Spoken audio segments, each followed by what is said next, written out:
Ya, assalamualaikum teman-teman. Karena banyaknya pertanyaan tentang upgrade dari Pentium B ya, itu akhirnya ya kita coba buatin video. Jadi semoga bisa menjawab pertanyaan. Contohnya kayak ini Intel B815. Terus chipsetnya Sandy Bridge MH. Ini keliru ya. Ini harusnya HM65 nih. HM65. Kalau mau di-upgrade ke Core i3 atau Core i5 gimana? Ini coba akan kita jawab karena coba ini. Nah, ini ada lagi juga kalau prosesor B, ini Pentium B lagi ya. Pentium B di-upgrade ke prosesor apa yang recommended? Kalau di sini bisa dilihat jawaban kita coba i3 atau i5 Gen 2, tapi mesti dites dulu kestabilannya. Kalau di kami, maksudnya kalau di sini itu kita tes dulu sebelum upgrade. Saat upgrade gitu. Jadi kita tes kalau sudah pasti stabil baru kita kembalikan ke pemiliknya gitu. Yang jadi masalah kan biasanya teman-teman belinya online ya prosesornya ya. Nah, ini kita coba ulas. Nah, ini seperti yang dilihat di depan, kalau chipsetnya ini Sandy Bridge, prosesornya B815 ya. Kalau yang tadi kan ini B950. Itu sama-sama Sandy Bridge, teman-teman. Sama-sama Sandy Bridge. Secara teori untuk Core i3, Core i5 Gen 2 itu dia juga sama-sama Sandy Bridge. Sandy Bridge ya. Jadi secara teori harusnya bisa. Terus kalau ditanya kita sendiri di sini udah pernah apa belum? Kita di sini pastinya udah pernah. Cuman lupa maksudnya lupa kan udah beberapa kali ngupgrade ya, jadi nggak terlalu inget dan belum kita bikin YouTube juga pada waktu itu gitu. Yang jelas kita sudah pernah dari prosesor Core 2 Duo yang 65 nm sampai Core i3, Core i5, Core i7 Gen 3. Jadi kita sudah pernah lepas pasang prosesor, ngetes, upgrade mulai dari Core 2 Duo yang 65 nm sampai yang Gen 3, sampai prosesor Gen 3 itu EV Bridge ya. Kita udah pernah. Jadi kalau ditanya kita udah pernah apa belum, kita udah pernah. Tapi kita memang nggak ingat itu apakah dari Pentium B atau dari Pentium berapa, itu kita lupa. Nah, di depan kita ini ada sampel Pentium B960. Ini Pentium B960. Nah, ketika kita sempat nanya ke senior kita yang udah sekitar belasan tahun di dunia perlaptopan gitu, kalau kita kan berangkatnya dari PC dulu ya. Masih dari 2004 lah kita main PC, main laptop baru dari 2012 atau 2013 lupa. Kalau kata senior kita, itu secara teori memang harusnya beneran bisa dan bisa harusnya. Itu kata senior kita. Cuman dia mewanti-wanti dicek dulu ininya nih. Ini ada tanda kuning nih kan. Ada tanda kuning di sini nih di pojok nih tangan kita nih. Itu dilihat pin belakangnya sama atau enggak. Nah, di pin belakang ini, nah ini ada yang sebelah kiri kita nih, jari kita. Ini kan ada pin kosong nih. Nah, senior kita itu bilangnya ini harus disamain karena takutnya ada yang beda karena dia pernah menemukan ada yang beda. Tapi kalau kita di sini mungkin karena jam terbangnya masih kecil, kita belum pernah sih nemuin yang beda pin ininya.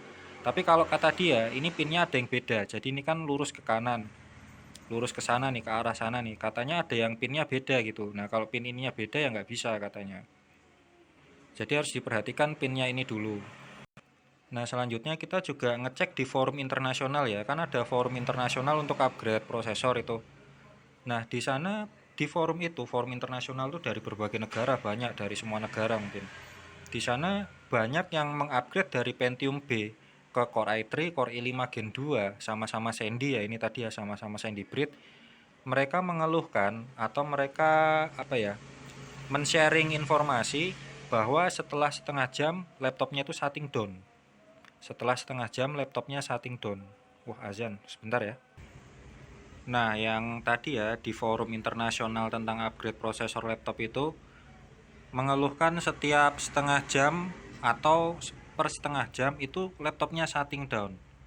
Yang jadi pertanyaan adalah apakah laptopnya itu BIOSnya sudah diupdate, apakah itu pengaruh di BIOSnya? Itu yang pertama ya. Jadi di BIOSnya dulu apakah itu pengaruh di BIOSnya sudah diupdate atau belum? Terus yang kedua, apakah menggunakan pasta yang sesuai? Karena beda loh. untuk Pentium B itu kan dia kan thread-nya cuma 2 ya, thread. Sedangkan kalau sudah core i3, core i5 itu thread-nya paling nggak 4. Itu dia lebih panas.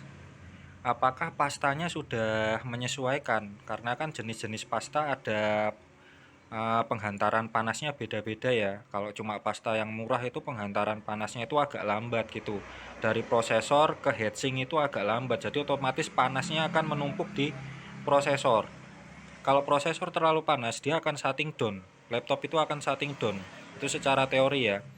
Itu secara teorinya. Jadi kalau kalau prosesornya terlalu panas sampai 100 derajat, dia akan shutting down otomatis. Nah, jadi pertanyaan kedua, apakah pastanya sudah benar atau belum? Nah, pertanyaan yang ketiga adalah apakah kondisi kipasnya itu sehat?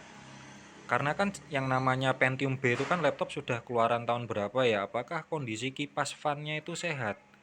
Yang ketiga ya, sudah dipastikan sehat atau belum gitu. Atau selain fan sehat, itu apakah fan-nya udah dibersihkan dari debu-debu? Apakah heatsinknya itu yang dari debu-debu numpuk nih? Heatsink kita cariin contoh ya, heatsink. Nah, di sini kan nanti ada fan nih. Ini heatsink. Biasanya ini banyak debu-debu numpuk di sini. Apakah ini udah dibersihkan juga? Terus yang di gerigi-gerigi kipas ini juga apakah debunya udah dibersihin? Terus juga yang numpuk di sini nih biasanya numpuk di sini juga nih debu-debunya nih. Jadi ketutup. Itu juga apakah udah dibersihin atau belum kita nggak tahu. Nah, terus saran kita gimana? Nah, saran kita ya ini bisa dilihat. Saran kita belinya offline aja. Offline itu maksudnya ya langsung datang ke tempat servis laptop, dia punya stok prosesor atau enggak. Kalau punya, minta dites dulu aja di laptopnya. Jadi langsung di-upgrade. Paling enggak teman-teman nanti bayar biaya bongkar atau berapa kalau memang itu enggak cocok ya. Tapi paling enggak teman-teman enggak keluar uang lebih banyak lagi gitu. Paling cuma berapa itu. Kalau di sini ya ini tadi, di tempat kita itu mesti langsung dites dulu. Di tempat kita dites dulu, kita ganti prosesornya, kita tes sampai setengah jam lebih, sampai 1 jam. Kita pakai AIDA. Teman-teman kalau udah pernah lihat aplikasi video kita sebelumnya pakai AIDA 64, kita testing pakai AIDA, terus kita kasih beban tinggi, dia kuat atau enggak, stabil atau enggak. Kalau stabil ya udah, jadi saran kita belinya offline. Tapi kalau misalnya teman-teman mau nyoba online ya itu monggo-monggo aja. Oke, demikian teman-teman videonya, semoga bermanfaat.